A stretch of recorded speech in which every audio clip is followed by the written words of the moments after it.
Εξομολογήστε τον Κύριο διαγατός, αλληλούια, ότι στον αιώνα το έλεος αυτού, αλληλούια.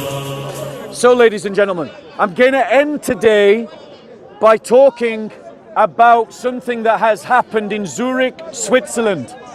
And this video should be heard as a message to Christians in Zurich, Switzerland, and to all Christians who live in countries where they have a church tax. And I'm taking the story from Jihad Watch.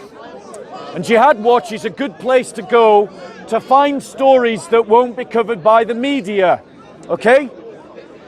In Zurich, the leaders of the Catholic and Protestant churches have decided that they want to give away 2 million francs in church tax to Islamic associations in the city of Zurich.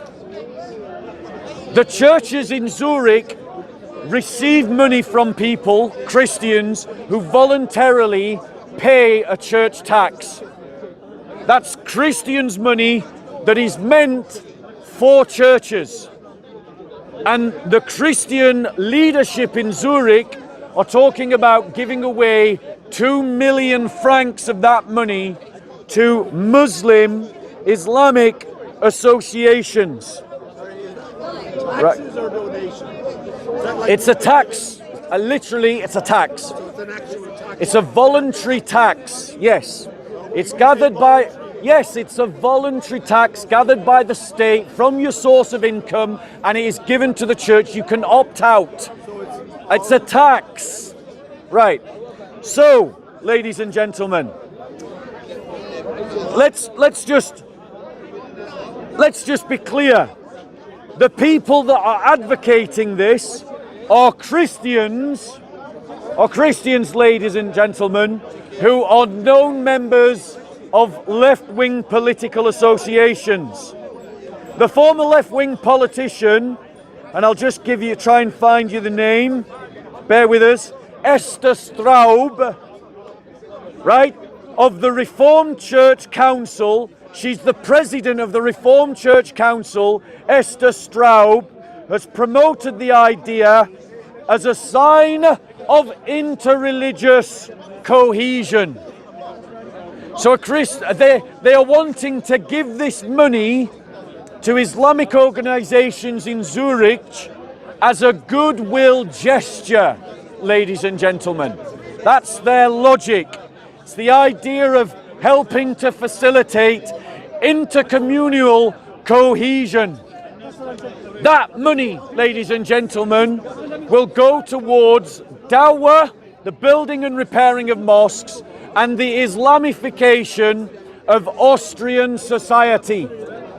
These leaders are literally betraying the church. Brother, let me finish and then I'll take questions afterwards.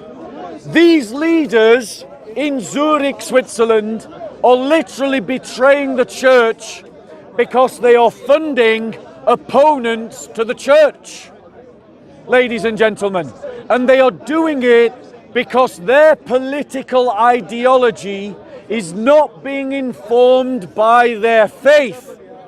It's being informed by liberal progressive politics.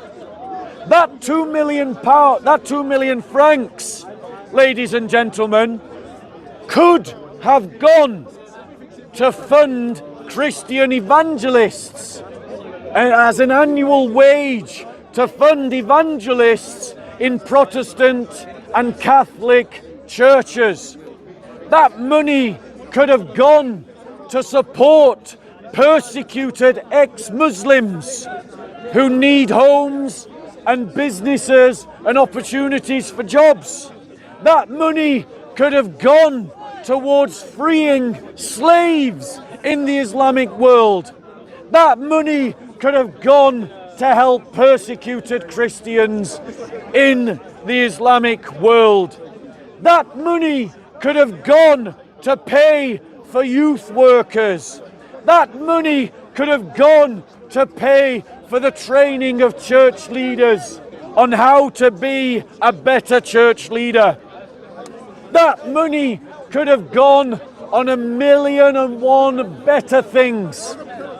But, ladies and gentlemen, the liberal leaders of the Catholic and Protestant churches have instead taken that money and they want to give 2 million of it to Islamic associations who will do what? They will use it on dawah, they will use it on building mosques, they will use it on strengthening the Islamic community. An Islamic community that is dedicated to making Christians Muslim. So here's my message to Christians in Zurich. Opt out of the church tax. Defund these religious leaders. Defund Esther Straub, the president of the Reformed Church Council. Defund these church leaders by taking your money and opting out of this tax. But then take that money that you starve from these liberal leaders and give it as a tithe to good Christian leaders and good Christian projects that are helping ex-Muslims who become Christian, that are helping the persecuted church, that are doing evangelism and workers who are evangelists, who are training church leaders to be better church leaders. Defund these Christians. I call upon Christians across the European countries where the church tax is implemented to analyse carefully what those churches are spending that money on. And if, as these leaders in Zurich are doing, they are doing it against the kingdom of God, then, ladies and gentlemen, defund them. And the reason why I say that, ladies and gentlemen, is for this reason. Because in Matthew chapter 24, reading from verses 45, it says this: "And who then is the faithful and sensible slave whom his master put in charge of his household to give them their food at the proper time? Blessed is that slave whom his master finds so doing when he comes. Truly I say to you that he will be put in charge of all his possessions. But if that evil slave says in his heart, 'My master is not coming for a long time,' and he begins to beat his fellow slaves and eat and drink with drunkards, the master of that slave will come on that day when he does not expect him, and on that hour which he does not know, and will cut him into pieces and assign him a place with the hypocrites. In that place there will be weeping and gnashing of teeth." If church leaders are funding movements that are against the church, that persecute the church, and that are against the kingdom of God, they are the slaves who are in charge of the household of the Lord, and they are abusing the trust of Christians who are giving them their money. These church leaders have a judgment upon them, whether they are Protestant or Catholic or Orthodox, and they will be punished. So, my brothers and sisters in Zurich, do not be counted amongst the hypocrites. Do not fund the hypocrites. Do not fund the workers who are against the kingdom of God and the gospel. Defund them by opting out of the church tax. Take your money and give it as a tithe to faithful Christian leaders in Switzerland, Zurich. And for Christians in any city, in any country where the church tax exists, go and look at what the church leaders are spending their money on. I went to Dusseldorf Cathedral, a beautiful cathedral, a work of art, ladies and gentlemen. A church that by its sheer beauty attracts in thousands of visitors every single day of the year that it's open. And the church was funding people to be there to be helpful guides of that church. Not to be evangelists, not to evangelize the visitors, but simply to be tour guides, ladies and gentlemen. Such waste is only possible because of the church tax. And German Christians, you are allowing your church leaders to squander the money that you are giving them in good faith. That money does not belong to them. That money belongs to God, and God has called his church to establish his kingdom. Why not, instead of funding Islamic organizations or useless tour guides who do nothing and are as insipid as a watered down beer, why not use that money to fund a Christian job fair where Christians who are looking for work can identify Christian businesses and Christian business organizations to work for? Why not take that 2 million francs and fund evangelists or fund worship leaders who can make the worship of our churches professional, or fund training for church leaders so that they know how to use multimedia, so that they know how to manage volunteers, so that we can deepen their theological understanding against the influences of liberalism.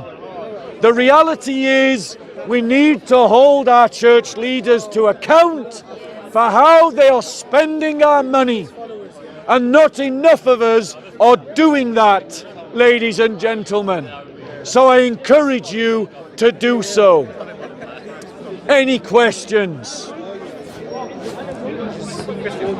Going once? Right. So the question is there a church tax in the UK? No. It's in places like Germany and Switzerland. It's actually a hangover from the medieval period. But it's a voluntary tax. It's like zakat. You volunteer to pay it, but it is a tax. Once you agree to pay it, you have to pay it unless you opt out. I'm not saying abandon it everywhere. I'm saying look at what the church leaders are spending it on, and if they're abusing your money, like Esther Straub is abusing your money in Zurich, then you should defund those people by cutting yourself off from the church tax, by opting out. Any other questions? I saw the India with the people was making fire. In India? Yeah. So the brother raises the fact that recently churches in India are being attacked by Hindus. That is absolutely true. They are. And we Christians, if you agree with me that we should be vocal about Muslim persecution of Christians, then it follows that we should be vocal about Hindu persecution of Christians. And we should oppose Islamist persecution of Christians. We should oppose with the same fervour and zeal Hindu persecution of Christians in India. Any other questions, ladies and gentlemen, before I stop? I don't know. I'll be proud of you, but next time I'll have a few minutes, I'll stop and chat. No worries. Here, I'll give you my card if you want to get in touch. You're more than welcome. Right, guys, in that case, I'm gonna stop. Anyone who wants to join me for a coffee are invited. Stand here. Stand here. Stand here. Stand here. I'll be back in 2 minutes. I just want to find someone very quickly and I'll come back here. Could you put that in the back? I'll be back here in 2 minutes to go for a coffee. Shame on you, Rob. Brother, you can't have a conversation. You know I was telling the truth. You weren't. You didn't provide All one. you doing, you are the middleman.